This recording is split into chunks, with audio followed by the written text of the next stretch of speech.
Today we're talking about the Bardos of the intermediate state.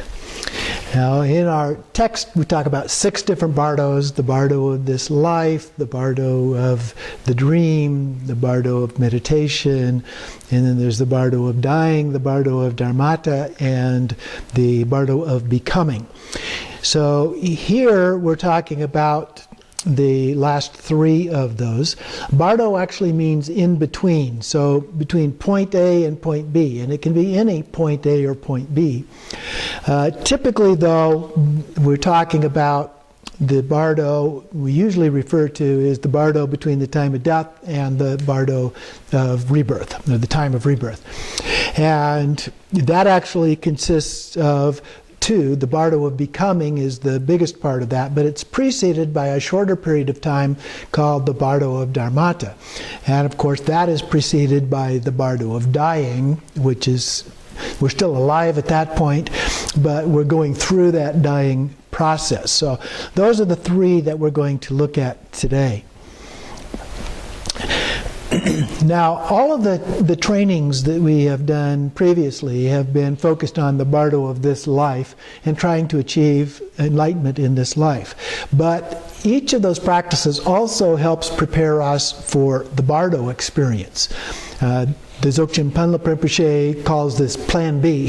So in case we don't achieve enlightenment in this lifetime, Plan B is during the Bardo we will have another opportunity, actually many opportunities to achieve enlightenment. But they're all very closely related, and so it's very important that if you're able to do one of those, that you'll catch that opportunity that's appropriate and be able to do that. But if you don't, there are other ones, as we'll see here in just a few minutes. So what we're talking about then are these different Bardos. Among the practices that is very important as a part of this is Guru Yoga. Guru Yoga we did as a part of the Nundro. Previously, the preliminary practices, if you will, but Guru Yoga is a very important part of all of the practices that we do, and it helps prepare us for the Bardo as well, and the relationship that we have in our mind with the Lama or the Guru as a part of that. And the idea is that we achieve the same level of realization as the Guru. And so our mind, the essence of our mind, the essence of their mind, the essence of any Buddha is exactly the same. There is no difference in those. So it's just a matter of achieving the awareness of that and being able to sustain that on an ongoing basis that makes us a Buddha. And so as we look at that, part of what we're doing is being able to attain that realization, that transcendent wisdom. And then also another practice that can be done as a part of this that still ties in with that is called Transference of Consciousness, or POA, which we will look at later in this class. And that one involves joining our consciousness with the consciousness of the deity just before the moment of death. So that one actually occurs in the Bardo of Dying. And then we go to a pure land or a Buddha field associated with the deity. The most common is Amitabha, the Buddha boundless light, and continue our progress to attain enlightenment in that location or state, and instead of being reborn and going through the Bardo. So that one can block going through the Bardo process. Another one is being a bodhisattva. When you take the bodhisattva vow and you commit to that, then the idea is at the time of death, when you die, you automatically go into rebirth. You don't go through the Bardo process. Again, you go directly to rebirth, and then you're reborn in order to do that as quickly as possible, and again, manifest in a way to benefit other sentient beings. A third group of practices that are related to this is Deity Yoga. the practice of the various deities. And the Deity Yoga practices, when we do those, help prepare us, first of all, to become a deity ourselves, a Buddha. But in Plan B, what they're doing is preparing us for the Bardo, because there are a number of appearances of various deities in the Bardo. And if we recognize that they're nothing more than manifestations of our own mind, that becomes an opportunity for enlightenment. And there are many of these occasions that happen in these Bardos, and so any of those that we recognize, we will be able to achieve enlightenment at that time. So the first thing that we do is visualize detailed images of the Buddha, usually in increasing levels of complexity. So the first one, we might do Tara, Chenrezig, something like that, that's relatively simple. And then we go into the more complex, usually the more wrathful versions, who may have a consort, they may have a complete mandala. And so the visualization becomes much more complex as a part of this process. But we begin with that as basically a form of single-minded or single-pointed calm abiding. The idea is focus. The shamatha is all about focus. And so the idea here is that we're focused, it's just that the object of focus is the deity. Instead of focusing on our breath, or focusing on a small object, or an imagined bindu, or some things like that we've done previously, in that case we're focusing on the deity, the particular deity for our practice. And then visualize ourselves becoming a Buddha in that form as well. So that then prepares us for the completion stage practices, where we realize transcendent wisdom and actually become the Buddha. So in the generation stage, we're imagining it. In the completion stage, we realize it in various stages. And it also then helps us become more familiar with these peaceful and wrathful deities. There's 100 peaceful and wrathful deities. And so as we become familiar with those, that prepares us for this Bardo experience. And during the Bardo of Dharmata, which happens between dying and becoming, we actually have these appearances that occur. And so we prepare for that Bardo of Dharmata. And then finally there's the practices of Zokchan. The practices of Zokchan are certainly focused on transcendent wisdom, the non-conceptual awareness, and so forth. But it's also preparing us for the appearance of clear light, which is at the very beginning of the Bardo of Dharmata. And so that's an important part of our preparatory practice, and that becomes again another opportunity for enlightenment at the time of death, when we recognize that experience. Otherwise, if we're not prepared for that, it goes by very quickly and we just don't recognize it. And that's what happens to most people. They don't know what it was, they're not prepared for it. The length of time actually expands depending on the level of your practice with the clear light.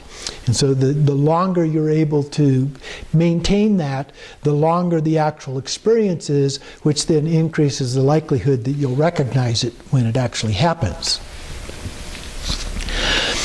So Padmasambhava gives us a number of additional practices then that help us with doing these things in addition to the ones that we have already done. So we'll also take a look at some of those practices. So we're going to begin here then with the Bardo of Dying. And previously we did the dissolution into clear light practice. And that practice is closely related to this. So we mentioned some of the experiences associated with the dissolution of the elements and the dissolution of consciousness. Those are associated with this particular Bardo. And in the root verse of the Bardo of Dying, Padmasambhava says, "Now when the Bardo of Dying dawns upon me, I will abandon all grasping, yearning, and attachment. Enter undistracted into clear awareness of the teaching, and eject my consciousness into the space of unborn Rigpa. As I leave this compound body of flesh and blood, I will know it to be a transitory illusion." So this is an illusion, just like this life is an illusion. The Bardo is actually an illusion of our mind as well. So both of those are not really real, if you will. So the Bardo of Dying, we go through 2 phases of dissolution as we experienced in the clear light meditation that we just did recently. And we have that external dissolution of the elements. This is the part of the dying experience that we are commonly more familiar with in the West. And then we have the internal dissolution of consciousness after the breath has stopped. And so in the West, we typically think, well, the person's already dead. But in the East, the stopping of the breath happens at the end of the first part, and then there is a second part that continues on before the individual actually is dead. So they've been summarized into this practice of the dissolution of clear light that we did previously. However, there's a more complex process involved than that. That was kind of a simplified version. So I have a handout to help look at some of the other details associated with this particular dissolution. So you notice that it was called the dissolution of the elements. And so on the left-hand column, we have the elements of earth, water, fire, and wind. And associated with each of those are also 4 aggregates. And so here we have form, feelings, perceptions, and thoughts. Now you might say, well, why do we not have the fifth aggregate? It's because the 5th aggregate is associated with consciousness. And that's the second series of dissolution. So that one is not listed here, nor is space, which would be the element associated with that. There's also a sense associated with each of these: seeing, hearing, smelling, and tasting, respectively. And then we have a feeling. And when we went through this before, we talked just briefly about the feelings associated with each. First, there is a sinking feeling associated with the dissolution of the earth element. Then a drying feeling associated with the water element. Then a weakening feeling associated with the fire element, so things begin to feel more cool and less energetic. And then breathing stops with the wind element. And we talk about in the Jewish tradition, we talk about the breath of life. And so here the breath, the wind, goes away, which leaves us without breathing. And as a part of that, there's also a visual appearance that happens. In the first case, it is a mirage, and then smoke, and then fireflies or sparks. Some texts use sparks. And then a butter lamp. Some of them talk about it first being kind of a flickering butter lamp, and then it gets to a more steady state. And so these appearances come, those are the appearances that we talked about in the dissolution meditation. And so we develop those visualizations, the appearances, so that we're ready for it when it actually happens, and we know that that is what is happening. So the appearances are a very important part of the practice, and it also is a time when the dying practitioner might do the POA practice, which, as I said, we'll get to a little bit later, the transference of consciousness. But this is done before the breathing stops, and so during this dissolution process is the time that we would do that particular practice as well. Now, or somebody else can actually do that for the other person, so we'll talk about that as well. And if there are signs of success, then the person will not actually enter the next bardo when you do the POA. There are some signs that you can look for that are indicators of whether or not the person was successful in the transference of consciousness. If they're successful at that, you also do not go into the bardo. Rather, you go to a Buddha field where you can practice and attain enlightenment in more favorable kinds of circumstances with other beings who are working on that as well. And then at the end of the outer dissolution, the breath stops, as I mentioned.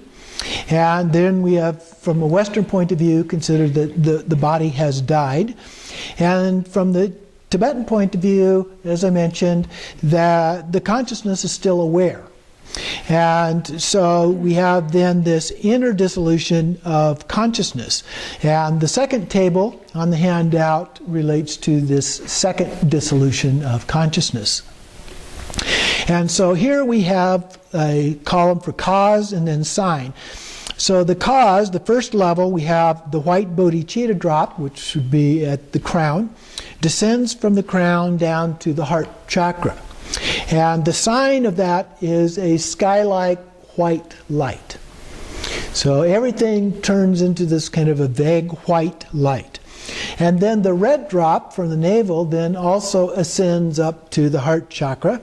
And then we see a sky-like red light. So it's kind of like the sky, a sunset or something, you know, where it turns red.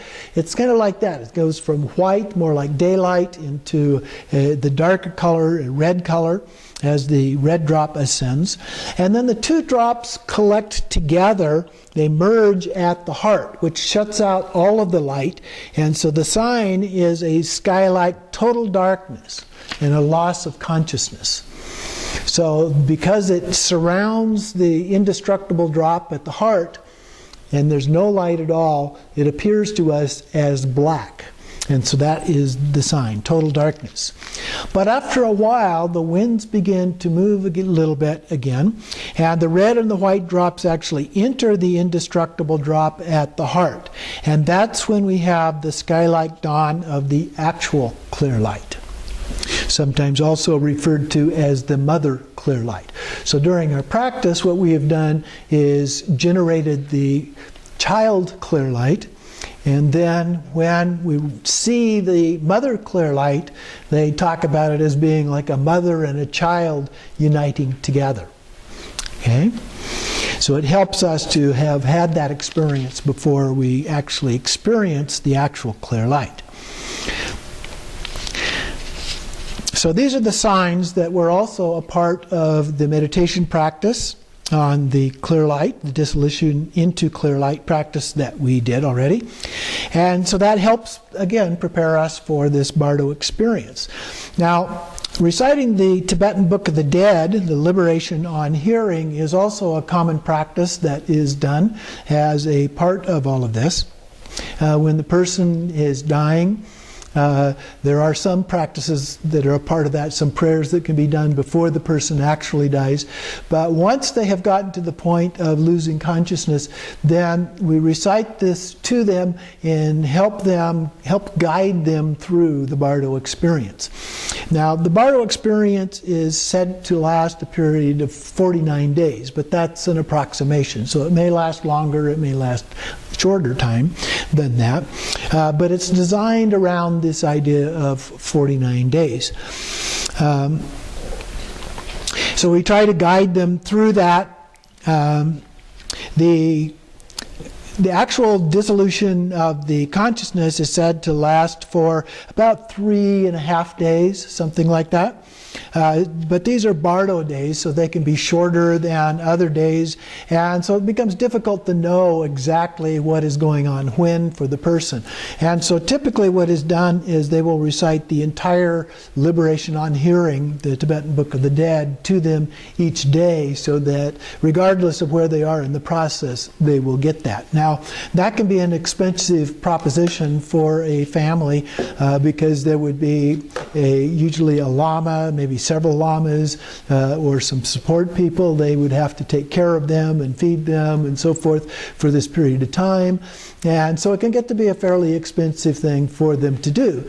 And as a part of that, there are shorter versions. And maybe they just do it for the first week. In fact, there is one version of how this is done where you only do this for a period of 7 weeks. So the Bardo only lasts for a 7-week period, and then that gets repeated up to 7 times, which is also 49.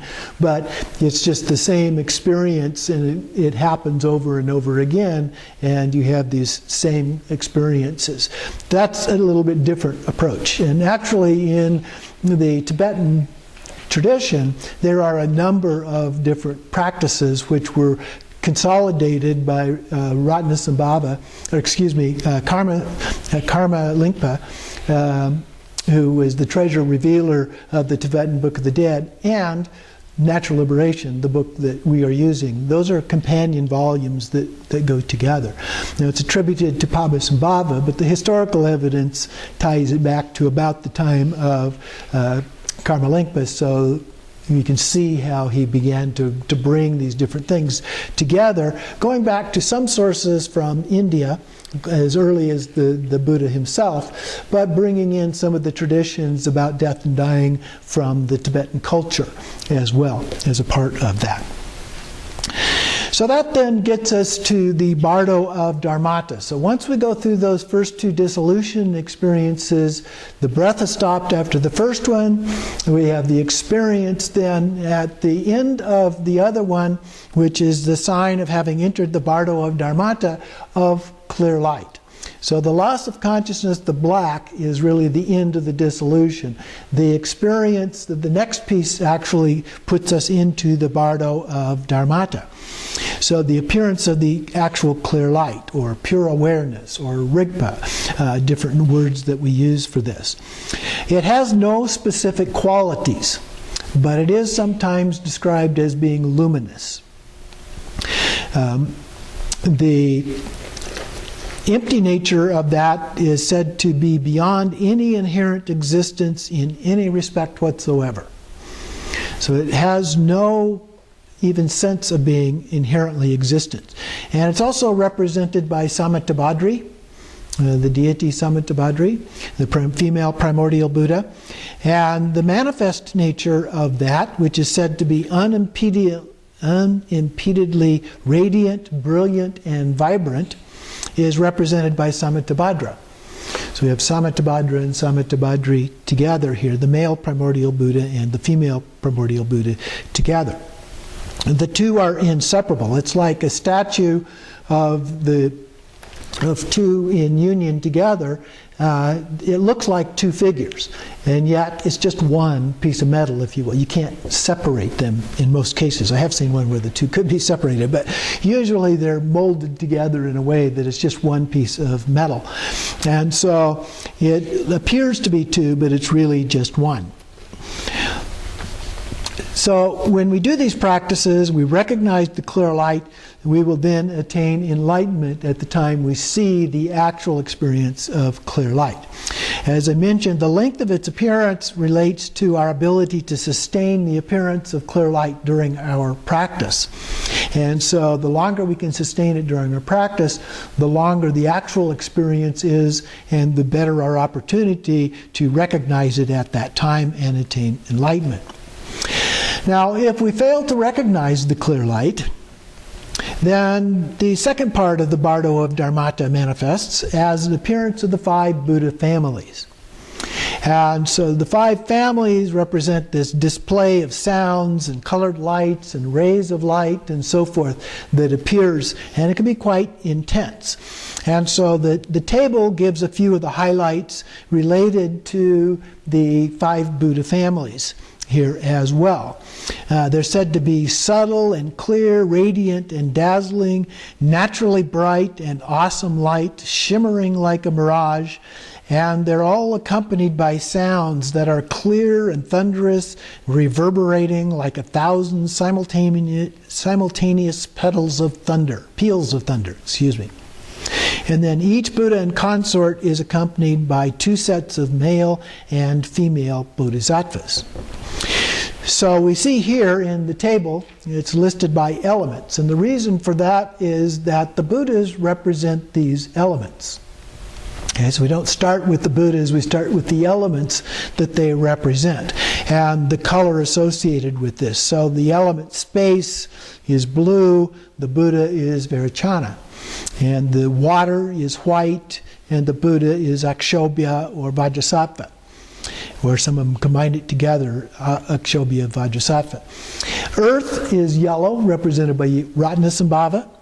Fire is red, and Amitabha. And wind is green, and Amoghasiddhi. And so these are the colors of those Buddhas. So that's one way to recognize it. When you see an image of those five Buddhas, you can see it by the color and recognize which one is which. And But one thing, the body color, you'll notice, for the blue and white are reversed from the color associated with the element. So the space is blue, but Vairocana is white. And the water is white, but Akshobhya Vajrasattva is blue. Usually Akshobhya is shown as blue, Vajrasattva is shown as white. So we get these mixes between the first two of the blue and the white. And then Radhasambhava stays yellow, Amitabha red, and Amoghasiddhi green. Then there's an intense light and a dull light associated with each of these. So the intense lights are associated with the elements. So we have the blue, white, yellow, red, and green. And each of them has a wisdom. The wisdom of the Vairocana is the Dharmadhatu, the place of enlightenment. Then Akshobhya is the mirror-like wisdom. Radhasambhava is equanimity. Amitabha is discriminating wisdom. And Amoghasiddhi is all-accomplishing wisdom. The aggregates also are associated with each of these. So we have consciousness associated with Vairocana. Akshobhya is form. Radhasambhava, feeling. Amitabha, perceptions. Amoghasiddhi are thoughts. Although in Amoghasiddhi, the Tibetan Book of the Dead uses a terminology that of mental formations for this, or motivational. It uses motivational tendencies.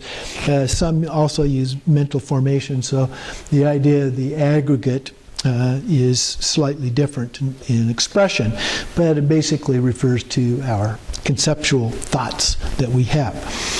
The dull light, you'll see, is associated somewhat with the body, but you notice they bounce around here. So the lights don't always match up. So the dull light associated with Vairocana is white, same as the body color, but Akshobhya, instead of blue, is a smoky color. And Radhasambhava, the dull light, is blue. So now you can see we've really started to mix up things here. And then Amitabha, the dull light, is yellow, and Amoghasiddhi, the dull light, is red. There's also a realm associated with each of these. And part of this, in terms of the Bardo, is that if you are attracted to a particular color or experience, that you will be attracted toward that particular light, that particular realm. And so with Vairocana, it is the God realm. With Akshobhya, the hell realm. Radhasambhava, the human realm. Amitabha, the hungry ghosts. And Amoghasiddhi, the demigods. Now that's if you're attracted to these dull lights, as opposed to the bright lights. Okay? The bright lights the intense lights are associated with the wisdom. The dull lights are associated with the realm. So if you're attracted to the dull lights, you're being attracted towards one of the 6 realms. Okay? So the way this works then is that each element manifests as a light. And then they emerge as the Buddha. And as each deity appears, an intense light comes from the heart of the deity. So the intense light mentioned here is coming from the heart of the deity. And it's so intense that we can't really look at it directly. And as a result of that, we tend to be drawn more toward the dull lights. Unfortunately, that's not the best option. It's best to be drawn towards the intense light. The intense light represents the wisdom of the Buddha. And it's the manifestation of our own mind. And so if we realize that that's what it is, that's when we would become enlightened. As each of these Buddhas show up one at a time, if we are attracted to or we recognize that intense light being the wisdom of the Buddha, our own mind, then we will achieve enlightenment. We'll be liberated. And then if we are attracted to the dull light, which is based on our karmic tendencies, then we will be reborn in that particular realm. So familiarity through our practice is what helps us to recognize the Buddha and attain enlightenment. So confusion or fear that results in the appearance of the next one and so forth lessens our opportunity to achieve enlightenment. So this experience of the 5 one at a time is then followed by all 5 at the same time, along with other orbs of light in sets of 5. So associated with each one, we get these other orbs of light that appear that can also, the reason that they are there is to help us achieve enlightenment. Okay? But we have to recognize that. We have to know what's going on for that to work. So the sheets of radiant light appear then, and rays of light from the heart of the Buddhas appear, and they come into our heart, except for the green of Amoga City. And the reason for that is we've not yet achieved all-accomplishing wisdom. Okay? And so since we've not achieved that one yet, the other 4 colors appear, but not the green at this time. That one appears later on. Then, if we fail to attain enlightenment, this then leads us to the next part, which are the appearances of the 48 peaceful and the 52 wrathful deities. First, the peaceful deities appear sequentially as before, one at a time. And again, if we recognize them, each one of those appearances is an opportunity for enlightenment. So you can see, you can start counting now. Our numbers are increasing substantially. We've already had several of them. You know, we had the clear light opportunity, and then now we go into the 5 Buddhas, and then we went through each of the Buddhas, the other way around, we did each of the Buddhas, and then all 5 Buddhas, and then now we're doing the 48 Buddhas one at a time. So the numbers of opportunities are adding up.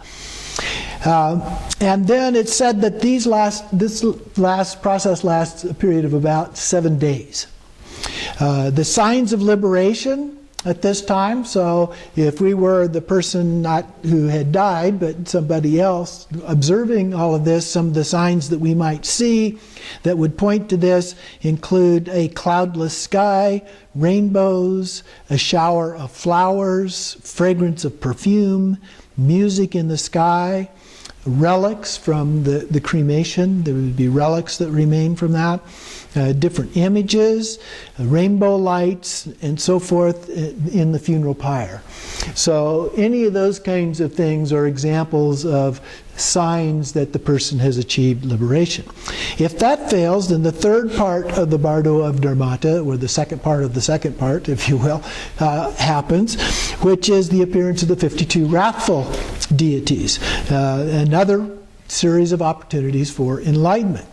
And all of these opportunities happen because of our daily practice. Again, the more we become familiar with the deities and recognizing them, the better our opportunity through our familiarity of achieving enlightenment. So the Buddhas, these appearances are the Buddhas coming to actually give us help in achieving enlightenment. But we have to be prepared and ready to accept that help, to know what it is that they're doing to benefit us for that purpose. So this part lasts another about 5 days as a part of this.